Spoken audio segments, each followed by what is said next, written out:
नदी के किनारे एक घने जंगल में एक बड़े पेड़ की डाली पर टुनी नाम की एक चिड़िया रहती थी। एक सुंदर सुबह वो नींद से जागकर सबको सुप्रभात कहती है। सुप्रभात। ये सुनकर उसका खरगोश दोस्त, जिसका नाम गोलू है, वो भी अपने बिल से बाहर निकल आता है और सबको सुप्रभात कहता है। सुप्रभात टुनी। दोनों ने नदी के किनारे एक चट्टान पर बैठकर बात करने लगे। उसी समय गोलू ने टुनी से कहा, तुम्हें पता है, मेरा एक दोस्त एक दिन शहर घूमने गया था। शहर का नज़ारा बहुत ही सुंदर है।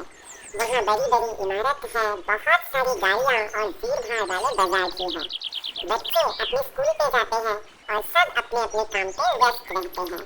उसने ये भी देखा कि वहाँ का लोग कुत्ता बिल्ली को बहुत प्यार करते हैं। उसको लेकर घूमते हैं, चिड़ियों को दाना पानी खिलाते हैं और प्यार से दुलार भी करते हैं। गोलू से ये बात सुनकर टुनी का भी शहर जाने का मन हुआ। उसने अपने घर की रखवाली की जिम्मेदारी अपने दोस्त को सौंप दी और उसने विदा लेकर शहर की ओर उड़ चली।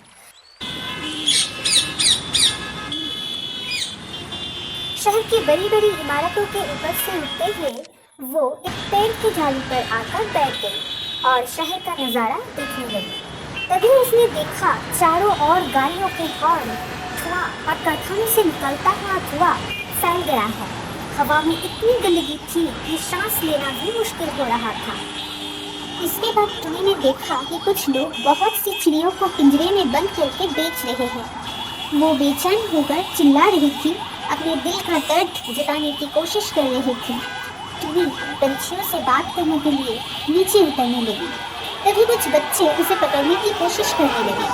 ये देखकर टुनी डर गई और फौरन वहां से उठकर एक दूसरी डाल पर जा बैठी। लेकिन वहां भी उसने वही दुखद दृश्य देखा, पंछियों को कैद में तड़पते हुए।